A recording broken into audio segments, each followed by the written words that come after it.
Hello and welcome to another episode of Crick Talk. और मैं हूं आपका दोस्त, आपका होस्ट अली सलमान। और क्रिक टॉक की वीडियोस अगर आपको पसंद आ रही हैं, इसको लाइक कीजिए, सब्सक्राइब कीजिए, शेयर कीजिए और साथ साथ अपने कमेंट्स भी करते रहिए। आज हम बात करेंगे बहुत सारे मुद्दों के हवाले से, क्योंकि अब से थोड़ी देर पहले मैच अपने अख्तिताम को पहुंचा, कनाडा वर्सेज पाकिस्तान के, जहाँ पे पाकिस्तान ने टॉस जीता और टॉस जीत के पहले खुद फील्डिंग करने का फैसला किया और कनाडा को मैच 107 रन तक रिस्ट्रिक्ट कर दिया और फिर इस टारगेट को पाकिस्तान ने चेस भी कर लिया। तो जनाब, इस मैच में जब कनाडा ने 107 रन का पाकिस्तान को हदफ दिया और 107 रन पहले स्कोर किए बैटिंग करते हुए और पाकिस्तान को एक आसान सा हदफ मिला, उसके बावजूद भी किसी को उम्मीद नहीं थी कि जिस तरह पाकिस्तान की बैटिंग ने परफॉर्मेंस दी है यूएसए के खिलाफ, जिस तरह पाकिस्तान ने बैटिंग ने परफॉर्मेंस दी है टीम इंडिया के खिलाफ, कि पाकिस्तान इस टारगेट को चेस कर लेगी। सबके दिल धड़क रहे थे और फिर आहिस्ता आहिस्ता जब जिस तरह साइम अय्यूब आउट हुए, उसके बाद जब बाबर की और एक रिजवान की एक पार्टनरशिप लगी है, उसके बाद जाके थोड़ी सी उम्मीद हुई। लेकिन फिर भी ये टीम पाकिस्तान है, आखिरी लम्हात तक, आखिरी वक्त तक कुछ नहीं कहा जा सकता, क्योंकि टीम इंडिया के खिलाफ भी 50 रन पर एक खिलाड़ी आउट था। और फिर उसके बाद जो है वो किंग बुमराह, मैं तो उनको किंग ही कहूंगा, इसलिए कहूंगा कि मुख्तलिफ और मुश्किल सिचुएशन में जो बुमराह ने बॉलिंग की, वो इस बात को बताती है कि बुमराह इस वक्त दुनिया के क्रिकेट चंद खतरनाक तरीन बॉलर्स में शामिल है। और फिर जिस तरह पाकिस्तान के खिलाफ उन्होंने बॉलिंग की है, वो इस बात का अवार्ड, इस बात का टाइटल उनको दिलाती है कि उनको बजा तौर पर जो है वो किंग बुमराह कहा जा सकता है। और हमारे अपने जो किंग है वो तो बिल्कुल ही जो है वो ढेर किंग है, कभी भी उन्होंने बड़े मैचों में तो परफॉर्म किया ही नहीं। उम्मीद करते हैं जनाब आइंदा जो है उनको इस झटके से कुछ सबक मिले और आइंदा आने वाले मैचेस में वो परफॉर्म करें। बहरहाल पाकिस्तान ने इस मैच में कामयाबी हासिल की। अब एक मंजिल तो पाकिस्तान ने हासिल कर ली, एक जो है वो एक बाढ़ जो है पाकिस्तान ने क्रॉस कर ली है। लेकिन अब जनाब दूसरी टीमों के रिजल्ट पे भी देखना होगा कि अगर टीम इंडिया ने दोनों मैचेस जीत जाती है और टीम यूएसए जो है वो अपने दोनों मैचेस हार जाती है, तो फिर पाकिस्तान के पास उम्मीद है कि पाकिस्तान जो है वो सुपर 8 के मरहले में क्वालिफाई कर सके।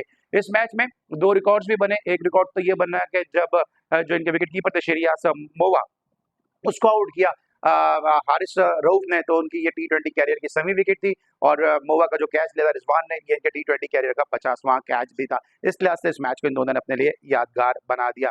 अब थोड़ी सी बात कर लेते हैं मुख्तलिफ मुद्दों के हवाले से। सुनील गावस्कर ने रोहित शर्मा को तनकीद की है और रोहित शर्मा को जीतने के बावजूद भी तनकीद का सामना करना पड़ रहा है। समझ नहीं आता, ये चाहे पाकिस्तान के फॉर्मर क्रिकेटर्स हो चाहे इंडिया के फॉर्मर क्रिकेटर्स हो, ये चाहते क्या हैं? क्योंकि जब टीम अच्छा खेले जब तनकीद, जब टीम खराब खेले जब तनकीद। और गावस्कर तो कोई मौका हाथ से जाने ही नहीं दे रहे। गावस्कर की पाकिस्तान में भी जितनी इंडिया में रिस्पेक्ट है, गावस्कर की पाकिस्तान में भी रिस्पेक्ट है। कभी मौका मिला और ऑफ डेज हुए तो मैं गावस्कर के बारे में जरूर एक एपिसोड जरूर करूंगा, क्योंकि मैं उन खुशकिस्मत तरीन लोगों में हूँ कि जिन्होंने गावस्कर को खेलते हुए भी देखा है। बहरहाल उन्होंने तनकीद की है रोहित शर्मा पे और उन्होंने कहा है कि अर्शदीप सिंह से बॉलिंग का आगाज क्यों किया। जसप्रीत बुमराह नया बॉल का बॉलर है और बुमराह जो है विकेट टेकर बॉलर है, इसके अंदर विकेट टेकिंग एबिलिटी है, तो उसके साथ बॉलिंग का आगाज क्यों किया।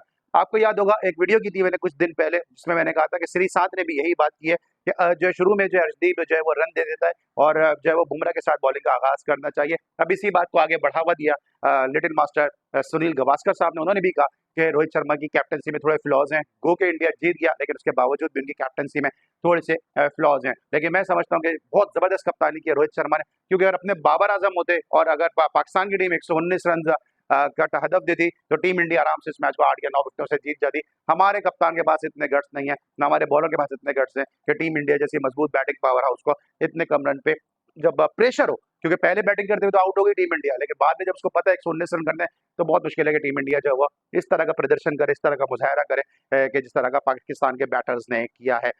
इसके अलावा जनाब इरफान पठान साहब ने एक ट्वीट किया है। इरफान पठान का और पाकिस्तान के जो फैंस हैं उनका आपस में जो है वो एक टसल सी चलती रहती है। इरफान पठान ने ट्वीट किया कि पड़ोसियों अब तो खुश हो गए, वो लोग जो बकवास कर रहे थे उनके लिए जो है उन्होंने एक मैसेज किया है। पाकिस्तानियों को उन्होंने जो है वो थोड़ा सा टॉन्ट किया है। और जब पाकिस्तान जीतता है इंडिया हारता है, ऐसा कभी कभी होता है, तो पाकिस्तान के फैन उनको टॉन्ट कर रहे होते हैं। लेकिन साथ साथ उन्होंने एक पाकिस्तान के ऑनेस्ट फैन के लिए भी उन्होंने एक मैसेज किया है। उन्होंने कहा कि भाई ऑनेस्ट ऑनेस्ट रिव्यू ये है या ऑनेस्ट बात ये है ऑनेस्ट पाकिस्तानियों के लिए कि टीम पाकिस्तान जो है मुख्तलिफ शोबों में अच्छा खेली लेकिन फिनिश नहीं कर सकी। लेकिन इरफान पठान कोई मौका हाथ से नहीं जाने देते पाकिस्तानी फैंस को टॉन्ट करने का, और दूसरे यानी पाकिस्तान के फैंस भी जो है वो इरफान पठान को टीस करने का कोई मौका हाथ से नहीं जाने देते। तो ये दोनों के दरमियान जो है मुसलसल जो है चोचे आपस में लड़ती नजर आ रही हैं।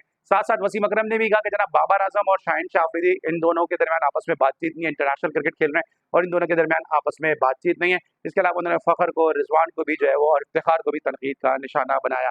अब सवाल ये पैदा होता है कि जब वसीम और वकार खेलते थे तो क्या इन दोनों के दरमियान आपस में बातचीत थी? यही मैं बात सुनील गावस्कर साहब के हवाले से भी कह रहा था और यही बात मैं वसीम अकरम साहब के हवाले से भी कह रहा हूँ कि ये फॉर्मर क्रिकेटर्स जो हैं, ये ऐसा लगता है कि बिल्कुल ये गंगा नहाए हुए हैं, बिल्कुल ये जन्नत से भी सीधे-सीधे उतरे हुए हैं।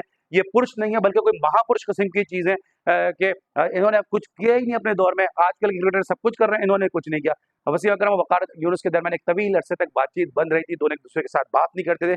इवन वो अपने कप्तान सलीम मलिक के साथ भी बात नहीं करते थे। सलीम मलिक ने अपने एक इंटरव्यू में भी कहा कि ये मुझसे बात ही नहीं करते थे। आज वो जाके मशवरा दे रहे हैं कि जनाब इन दोनों के दरमियान आपस में बातचीत नहीं है, इन दोनों को जो है वो घर भेज देना चाहिए। और साथ-साथ उन्होंने फ़ख्र, इफ्तिखार और उस्मान के लिए कहा कि इतने-इतने अरसे से क्रिकेट खेल रहे हैं, इनको क्रिकेट की सेंस नहीं है, इनको क्रिकेट की अवेयरनेस नहीं है, इनको क्रिकेट जो है वो कौन सिखा सकता है। ये बात उनकी बिल्कुल सही है कि इतने अरसे से खेल रहे हैं, इनको क्रिकेट कौन सिखा सकता है।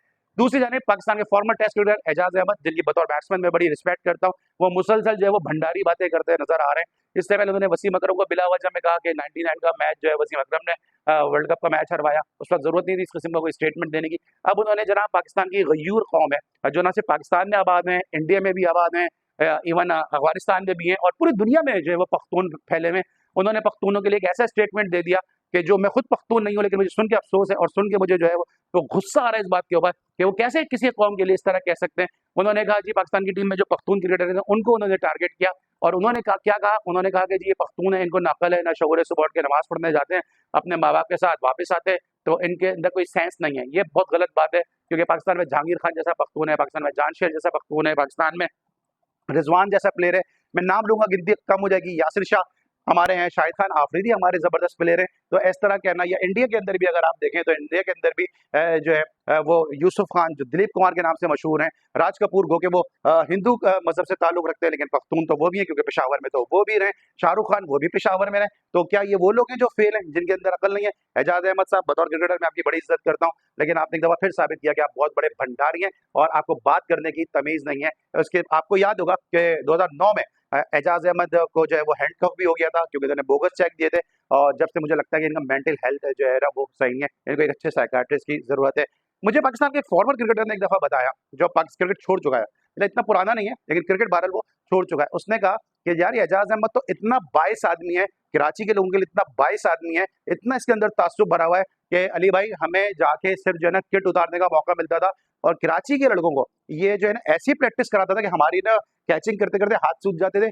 टॉस जीत के बैटिंग आती थी, हमें से जाके अपनी गीली कमीज पसीने में जो तर थी कमीज वो उतारने का मौका मिलता था और उतार के फौरन इनिंग का आगाज करने चले जाते थे। ये इतना बाइस आदमी है कि इतना तंग करता था प्लेयर को, तो ये इनकी एक शुरू से आदत रही है।